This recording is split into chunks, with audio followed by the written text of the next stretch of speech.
Olá, gente, boa noite. Vou começar chamando as pessoas aqui.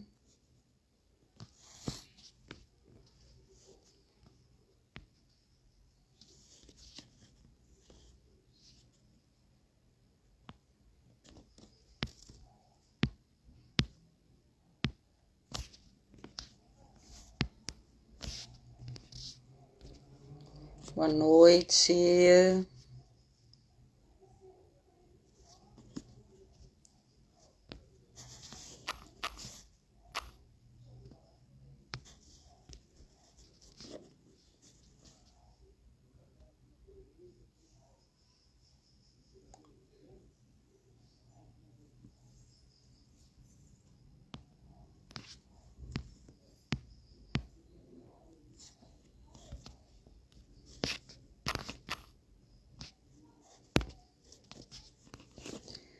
Boa noite, pessoal. Vou aguardar mais alguns minutinhos para a gente começar. Boa noite.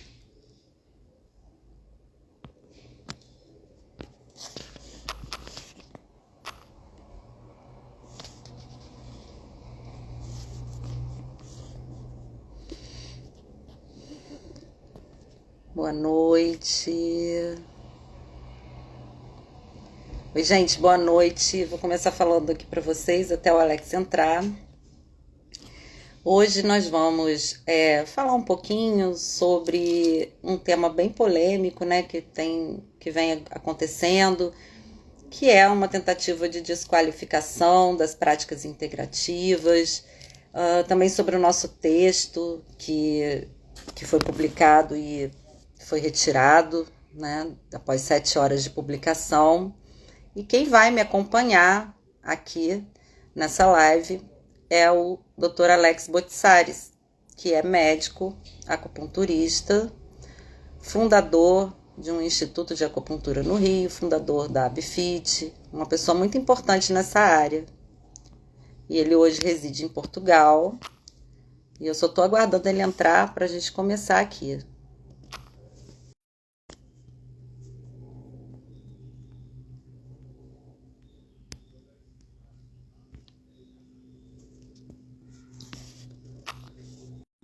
Vou começar aqui introduzindo, né, o que eu tenho a falar até o Dr. Alex entrar. De uns meses ou talvez de um ano para cá, nós percebemos, né, um discurso muito de ódio em relação às práticas integrativas. E isso começou muito, digamos, devagar, né, assim, com pouca audiência, até mesmo pelas pessoas que já conhecem, quem conhece essas práticas, quem já se beneficiou sabe que isso é uma grande bobagem, o que estão falando.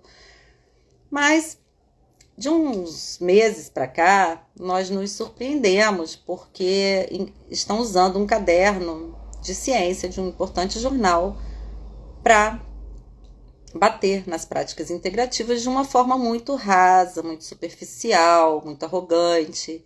E então, eu e o Dr. Alex Botsaris escrevemos um texto.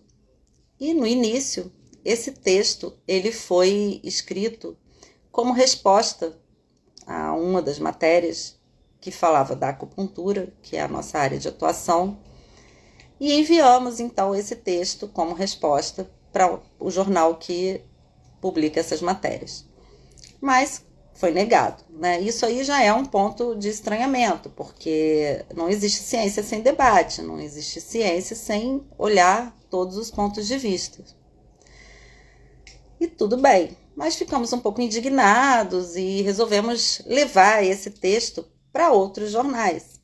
E aí um jornal que traz no seu escopo uma forma de crítica e dizendo que ninguém é dono da verdade, e que é a favor de debate, e que aceita, né, textos sobre opiniões diversas, esse jornal aceitou publicar o nosso artigo. Então ficamos muito felizes, né, com essa publicação. Mudamos, inclusive, um pouco o texto, porque o jornal ele faz uma crítica à imprensa, esse jornal que nos acolheu no início, para publicar o nosso artigo. Então mudamos a crítica toda para o caderno, né, que fala de ciência e, na verdade, não estava trazendo nada sobre ciência, estava trazendo apenas um discurso de ódio em relação às práticas integrativas. E aí, no dia 11 de outubro, esse jornal publicou o nosso texto. E aí nós ficamos muito felizes. E então, rapidamente, começamos a divulgar o nosso texto.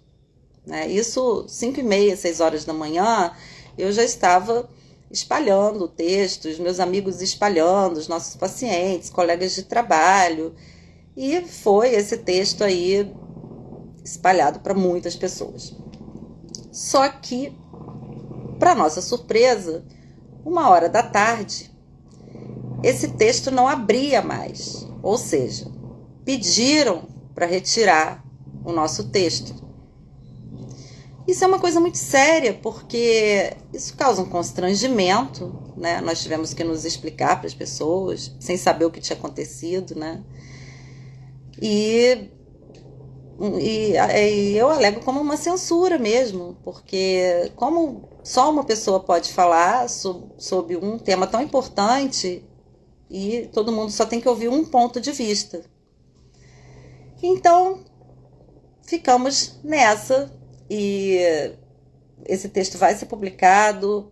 Por conta disso, eu resolvi fazer uma revista digital para acolher todas essas pessoas que estão, inclusive, se sentindo constrangidas, né? Porque a forma como é dito nesse caderno, parece que todos nós que temos trabalhos muito importantes dentro dessa área de práticas integrativas, enganamos as pessoas, né? Então é o que parece ali, inclusive de uma forma muito irônica, essa pessoa fala de pseudociência de estimação, cada um tem a sua pseudociência de estimação. E entre essas pseudociências que essa colunista fala, estão a acupuntura, a homeopatia, que são práticas consagradas, e inclusive a psicanálise. E resolvemos, então, né, começar esse debate. E hoje nós vamos falar um pouco do como que é feita a ciência, né? Esclarecer mesmo as pessoas como se faz ciência e o que é pseudociência. E deixa eu só dar mais uma olhadinha para ver se o Alex entrou aqui, porque eu não estou vendo. Ele está com problema com a senha do Instagram dele já desde a outra live, e eu quero ver se ele entrou com outro. Quando entrar com o dele, pode ser que ele entre com o da Renata. Bom, e então nós estamos conversando, né? Eu e o Alex conversamos muito sobre isso, porque achamos uma situação muito séria, né? As práticas integrativas, elas trabalham com baixo custo, né, de material mesmo, e o instrumento maior é o próprio terapeuta. Além disso, ela é uma forte ferramenta na prevenção de doenças e evita, né, que as pessoas tomem muitos medicamentos. Eu, por exemplo, que trabalho com práticas integrativas academicamente há 10 anos e na parte clínica pelo menos há 15, 18 anos, não me sinto à vontade de falar sobre todas as práticas integrativas. Apesar de escrever sobre todas elas, apesar de, né, dar aula sobre todas elas, recentemente fiz lá toda uma disciplina EAD sobre todas as práticas integrativas, com videoaula, com material de produção, e não me sinto à vontade, tanto é que eu abri, né, o meu Instagram recentemente para uma discussão sobre as práticas integrativas com os especialistas nas práticas integrativas. Então eu trouxe uma pessoa que falou de homeopatia, eu trouxe uma pessoa que falou de floral, constelação familiar, acupuntura, e é isso. E aí, assim, o Dr. Alex está tentando entrar, e aí, enquanto ele não entra, eu gostaria de ser muito breve, porque é um tema, assim, meio chatinho, mas é importante, que todo mundo saiba, e essa live vai ficar gravada, eu pretendo que vocês compartilhem com seus colegas, é muito importante a gente informar as pessoas sobre o que está acontecendo. Eu gostaria de falar um pouco sobre a ciência, né? Sobre como se faz ciência, né? Como é fazer ciência. Então, assim, para você fazer uma pesquisa, a primeira coisa que você tem que ter na sua cabeça é o seu objeto de pesquisa. Tudo bem se você não trabalha com acupuntura e quer pesquisar sobre acupuntura, tudo bem. Mas para ser considerado ciência, você deve seguir regrinhas. Então, você tem lá o seu objeto acupuntura. A acupuntura é um objeto muito abrangente. Então, você tem que ter uma pergunta para a sua pesquisa. E essa pergunta pode ser: a acupuntura funciona para analgesia? Aí pronto, você tem um objeto delimitado de pesquisa. E aí você vai escolher a técnica de pesquisa. Então, assim, é algo muito trabalhoso. Aí você vai escolher, você vai fazer uma pesquisa bibliográfica, digamos. Você vai rever artigos e estudos que já foram pesquisados sobre analgesia e acupuntura. Então, você vai lá, você escolhe as bases de dados que você vai, né, trabalhar, pesquisar. Vamos dizer que você escolha 2 bases de dados, plataforma CAPES e PubMed. Aí você foi, escolheu essas 2 bases, você vai selecionar os artigos, né, que tragam os estudos sobre analgesia por acupuntura. E aí, depois disso, eu vou convidar o Alex aqui, ele está entrando pelo Instagram da Renata, e eu vou continuar falando sobre isso. E aí, depois que você um método de pesquisa bibliográfica, você vai lá, faz a sua pesquisa bibliográfica. Oi, Alex, boa noite. Eu cheguei, estou ficando meio em cima da hora e a Selma mandou para mim do meu Instagram, mas acabou que eu não estava conseguindo. Tudo bem. Aí Vamos fazer pelo o da Renata, vai ficar gravada. É importante que você compartilhe também depois. E aí, o que eu fiz? Enquanto você não entrava, eu inverti o que nós combinamos mais ou menos. Eu estou falando um pouquinho como se faz ciência, para você entrar e falar o que é a pseudociência. Né? Então, aonde eu estava aqui? Falei que para você fazer uma pesquisa, você delimita o seu objeto. Então, vamos dizer que você tem um objeto de pesquisa acupuntura, que já é um objeto abrangente. Então, você precisa o quê? Fechar o seu objeto. Analgesia por acupuntura é a sua pergunta. Você quer saber se a analgesia por acupuntura funciona.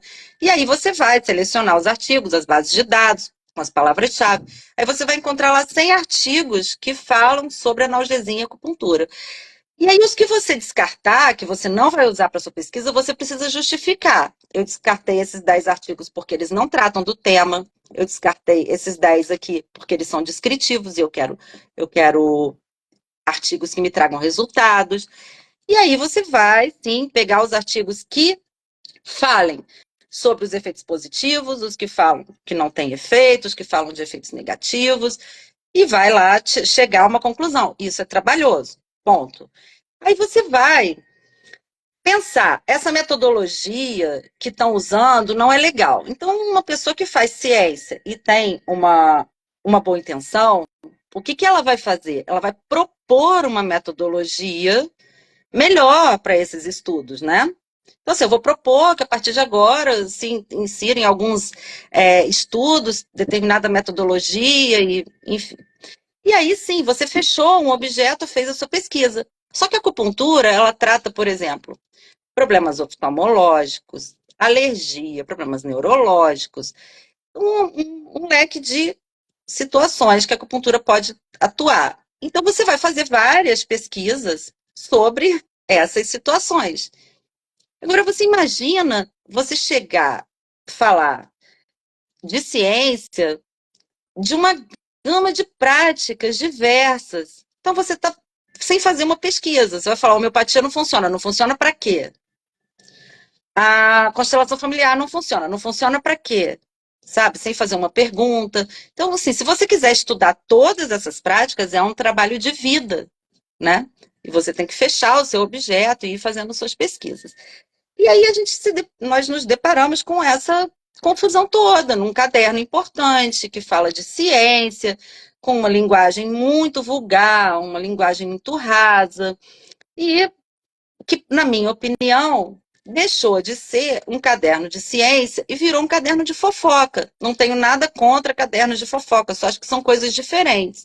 Então, assim, se você pega um caderno e começa a falar mal de uma coisa, sem trazer as evidências que você tanto cobra para a ciência, você está fazendo fofoca, você não está fazendo ciência.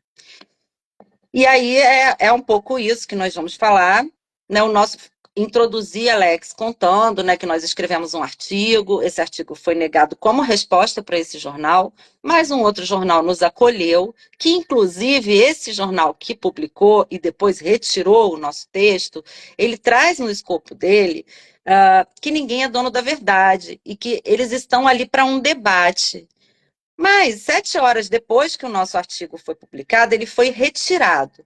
E depois que ele foi retirado de publicação, a outra coluna, né, do outro jornal, que tanto critica as práticas, começou a nos responder. Então, isso é muito sério, porque você não pode publicar, a pessoa tem direito a ler o que você tá, os seus argumentos, e só ela responder para a sociedade. Então, assim, isso nos deixou muito triste. Eu, principalmente, que ainda o Alex já é mais experiente, mais cascudo, já não se surpreende mais tanto com essas ações da imprensa, mas eu me surpreendi muito, fiquei muito chateada.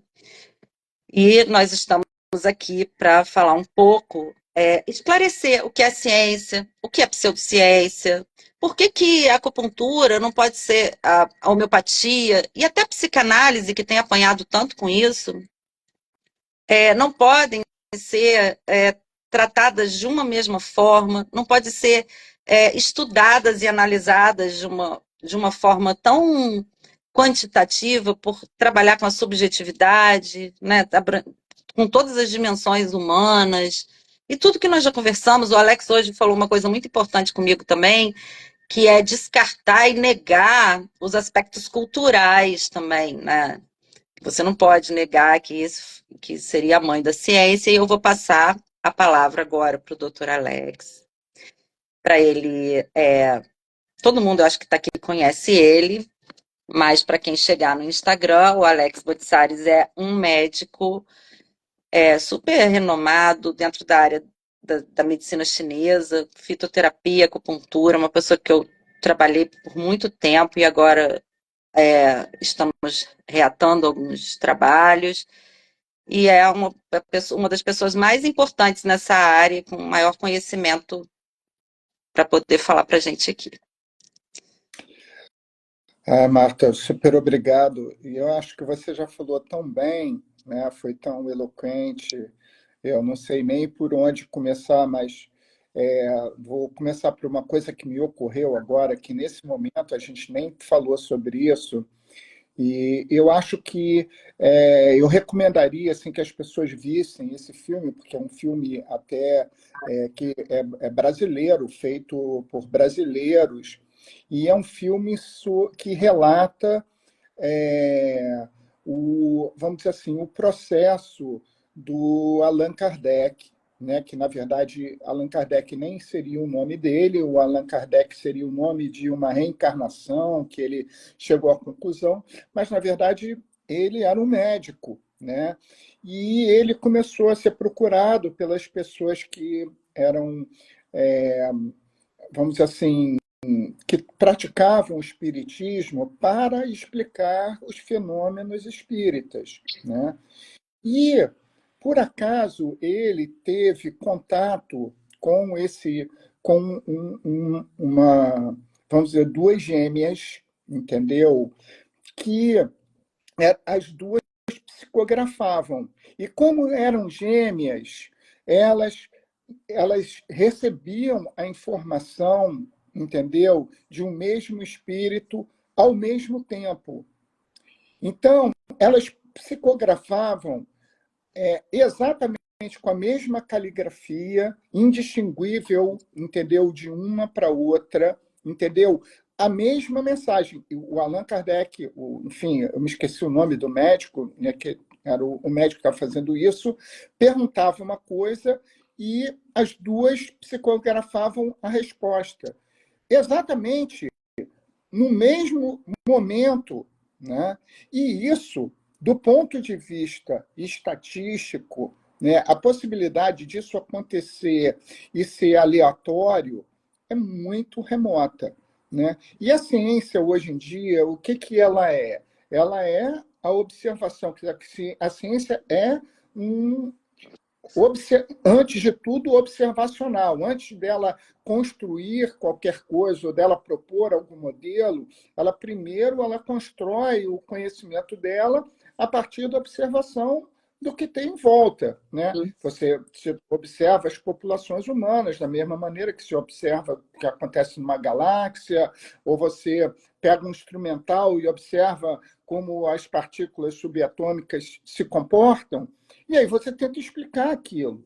E muitas vezes existem muitas coisas que ficam totalmente inexplicáveis, ou muitas vezes uma pessoa que domina muito a matemática e a física faz uma previsão, né?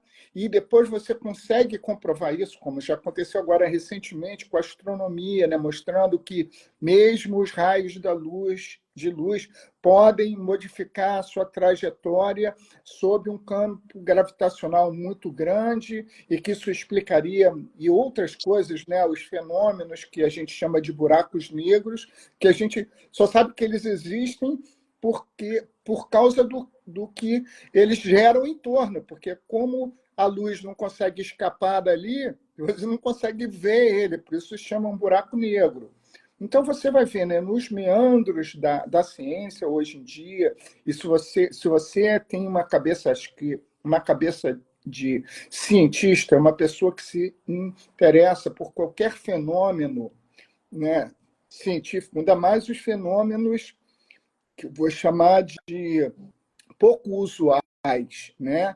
Eles chamam a atenção, né? Qualquer pessoa que estuda ciência, ele acaba se interessando, ele lê um pouco sobre aquilo, porque justamente quando esses paradigmas da ciência vão sendo quebrados, né? E se abrem novos campos de visão ou de entendimento das coisas, todo mundo, toda a comunidade científica Fica atento, é né? voltada para isso, né? E, e é claro que existe sempre os embates, né? A troca de... Muitas vezes as pessoas têm opiniões distintas, e às vezes todo mundo tinha razão, né? Que, por exemplo, no início da física, né, se seguia a física newtoniana, mas Newton tinha razão em muitas coisas, né? Ele explicou o movimento dos planetas, mas existiam outras coisas, porque ele dizia que existiam vários quesitos, como o tempo, né, seria um quesito imutável, seria sempre o tempo. E Einstein, com a teoria da relatividade, mostrou que o tempo pode modificar, ou a velocidade, ou uma série de circunstâncias modificam a maneira como o tempo passa. Né? Que a gente acreditava que o tempo e o espaço eram exatamente imutáveis e, na verdade, não são. E daí veio Niels Bohr, né, com o princípio da incerteza, né, que mostra que quando você define qual é a velocidade de uma partícula subatômica, você não consegue dizer onde ela está. E quando você vê onde ela está, você não sabe qual a velocidade que ela tem. Entendeu? Então, você nunca pode definir exatamente como ela vai se comportar. Né? Vai ser sempre um enigma isso. Né? Exato. Então, é impossível ver isso. E é claro que Não dá para descartar, né, um conhecimento. Você vai agregar, vai complementar, vai eu sei, estudar mas em cima daquilo. Né? pois é, o que eu estou dizendo, e tudo isso, vamos dizer, são ciência, né, que eu nem estou falando da biologia, né, são ciências que eu estou falando da física, né, onde a gente às vezes tem instrumentos muito melhores de avaliação, né, que, Uhum. que trazem para nós informações importantes. Então, assim, quem trata com ciência biológica, a ciência biológica ela é uma interseção entre as ciências humanas e as ciências que antes eram exatas, que hoje em dia a gente já sabe que não são nem tão exatas assim, né? Ou talvez a única que tenha alguma exatidão é a matemática, mas a matemática mesmo assim existem cálculos que até hoje não se consegue fazer, né? Então, é uma ciência de altíssima complexidade, né? Então, toda vez que nós lidamos com qualquer sistema de altíssima complexidade, essa questão, né, das variáveis, das verdades, de tudo, é muda muito. Né? E a gente vê que dentro da ciência médica ou das ciências que gravitam na medicina, quantas vezes as coisas não mudaram, né? O medicamento era bom, aí depois descobrem que ele tem um problema, ou então antes come ovo não devia comer, e depois, não, agora o ovo é o melhor alimento que tem. Né? A própria ciência vai se contradizendo e vai descobrindo coisas que antes ela achava que era assim, e depois ela passa a achar que é assado. Né? Então, assim, nós temos que ter consciência, né, que quando a gente lida com paradigma científico na área da biologia e mais ainda na área da medicina, como eu trouxe essa questão, né, da relação entre o espírito e o corpo, né? Até onde isso existe? Mas todo mundo sabe, né? Mesmo a pessoa mais cética do mundo sabe que existem coisas que são inexplicáveis em medicina. São simplesmente inexplicáveis. Pessoas que ficam completamente boas de doenças que normalmente matam 99,9% das pessoas. E numa pessoa, ela tem uma evolução completamente atípica. Como é que você explica uma coisa dessa? Né? Você Sim. sabe que nos Estados Unidos, só para Aham. completar esse raciocínio todo que eu fui, porque eu fui para aquela que é o mais difícil da gente avaliar, que é assim a influência de alguma coisa que vem de fora do corpo, que poderia ser espiritual, no coisa. Nos Estados Unidos, tem vários grupos de médicos que são muito religiosos. E eles, ao longo dos últimos 15 anos, eles vêm publicando vários trabalhos, Uhum. e esses trabalhos vêm mostrando indiscutivelmente que rezar, entendeu? Eu Mesmo vi isso. umas mesmo pessoas que estão longe, se muitas pessoas rezam por uma pessoa, entendeu? Isso influencia na saúde e no bem-estar daquela pessoa. Né? Fizeram assim vários estudos assim, por exemplo, em pacientes dentro do CTI, entendeu? Em vários CTIs, e assim, tinham grupos de reza que estavam em lugares distantes e as pessoas só recebiam assim nome, idade, moradia e tudo, e aí botavam aquelas pessoas e eles rezavam todo dia para aquelas pessoas, e um outro grupo aleatório que os médicos lá não sabiam, não recebiam reza.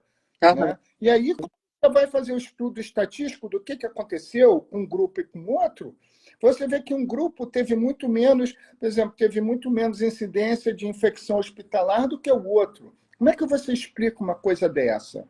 Porque aí a estatística mostra que a possibilidade disso acontecer aleatoriamente é muito baixa. E aí quem lida com dados científicos sabe que a gente vê uma probabilidade, quando a probabilidade é menor que 0,01, a chance daquele fenômeno ser uma coincidência ou, enfim, uma coisa que não é científica é extremamente baixa. Né? É Tá. 1 para 10 elevado a 6, é 10 elevado a 8. Então, a gente considera aquilo, pô.